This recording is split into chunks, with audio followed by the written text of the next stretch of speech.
सगळीकडेच मंगलमूर्ती मोरया पुढच्या वर्षी लवकर याचा गजर निरोप घेतो आता आम्हा आज्ञा असावी असं म्हणत बाप्पांना भावपूर्ण निरोप देण्यात येतोय। गिरगाव चौपाटीवर जाऊया कारण तिकडे भक्तांचा सागर फुललेला आपण मगाशी बघितलेला होता। गणेश ठाकूर आपल्या सोबत आहेत आपले प्रतिनिधी आणि त्यांच्याकडून आपण अधिक या संदर्भातली अपडेट जाणून घेणार आहोत।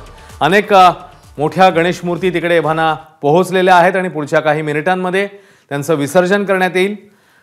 गिरगाव चौपाटीवरून ही लाईव्ह दृश्य गणेश ठाकूर आपल्याला ताजी अपडेट देतील। गणेश अश्विन, बाप्पाला निरोप देण्यासाठी मोठ्या संख्येत भक्त इथं आलेले आहेत। पाणावलेले डोळे आहेत, मात्र सर्वांना एक विश्वास आहे की बाप्पा सगळे विघ्न हरून इथून आपल्या घरी जातात पण पुन्हा लवकरात लवकर परत येतील। आणि मी ज्या ठिकाणी आहे अश्विन, त्याला क्वीन्स नेकलेस म्हणतो आपण दक्षिण मुंबईचा, आणि इथं एका बाजूला जनसागर आहे गणरायाच्या भक्तांचा, त्यांच्यासोबत या गणपती बाप्पाच्या भव्य दिव्य अशा प्रतिमा मूर्त्या आहेत। आणि दुसऱ्या बाजूला अरबी समुद्र, ज्याला आपण अरब सागरही म्हणू शकतो, म्हणजे एका बाजूला भक्तांचा हा महासागर तर दुसऱ्या बाजूला अरब सागर, जिथं गणपती बाप्पांचं विसर्जन होणार आहे। म्हणून हे दृश्य, हे संगम हे याच दिवशी आपल्याला इथं पाहायला मिळतं आणि अत्यंत सुंदर। तुम्ही जर पाहिले, मी कॅमेरामॅन दीपेशला सांगेन की वाईड फ्रेम ठेवून त्यानं हा सगळा दृश्य आपल्या प्रेक्षकांना दाखवावा। कशा प्रकारे उजव्या बाजूला पाण्यात या गणरायांच्या मूर्तींना तराफ्यात घेऊन त्यांचं विसर्जन करण्यासाठी अरब सागर, अरबी समुद्रात नेण्यात येत आहे, आणि बाजूला निरोप देताना हे सर्व गणरायाचे भक्त जे हजारो लाखोंच्या संख्येमध्ये गिरगाव चौपाटीच्या परिसरात येतात, त्यांची संख्याच मोजता येत नाही इतके हे गणेश भक्त इथं आलेले आहेत। आणि आपण जर पाहिलं तर विसर्जन करताना उजव्या बाजूला एक मंडळ आहे ज्यानं आपल्या गणपती बाप्पाचं विसर्जन करण्यासाठी त्यांना या अरबी समुद्रात नेलेलं आहे, आणि ठीक त्यांच्या अवतीभोवती एक रिंगण करून त्यांची आरती तिथं सुरू आहे।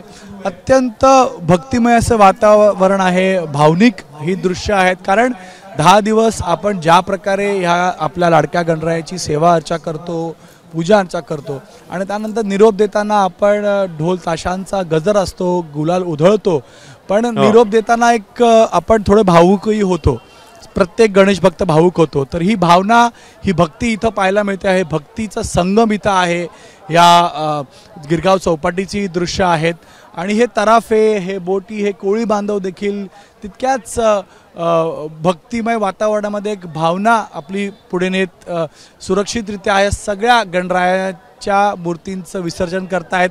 आता लो टाईड आहे म्हणून भरतीची वेळ नाही आहे, म्हणून लोक थोडं आत जाऊ शकतात, पण भरतीची वेळ आल्यावर हे पाणी बाहेरपर्यंत येतं। म्हणून हे दृश्य उद्या सकाळपर्यंत आपल्याला पाहायला मिळेल, जेव्हा लालबागच्या रावाचं विसर्जन सकाळी 7च्या 8च्या सुमारास होईल, आणि तेव्हाही इतकीच गर्दी, आणि रात्री तर ह्याची गर्दीची संख्या वाढते, म्हणजे हा पूर्ण परिसर जो बीचचा परिसर आहे तो पूर्ण भरला जातो। इथे फक्त आणि फक्त लोक दिसतात आणि उजव्या बाजूला गणरायाच्या प्रतिमा दिसतात। म्हणून हे दृश्य आम्ही दाखवण्याचा दरवर्षी प्रयत्न करतो, यावर्षी केलेला आहे। आपल्या प्रेक्षकांना हे संगम भक्तांचं या अरब सागरमध्ये विसर्जन करताना अरबी समुद्रातलं हे खूप बोलकी दृश्य आहेत।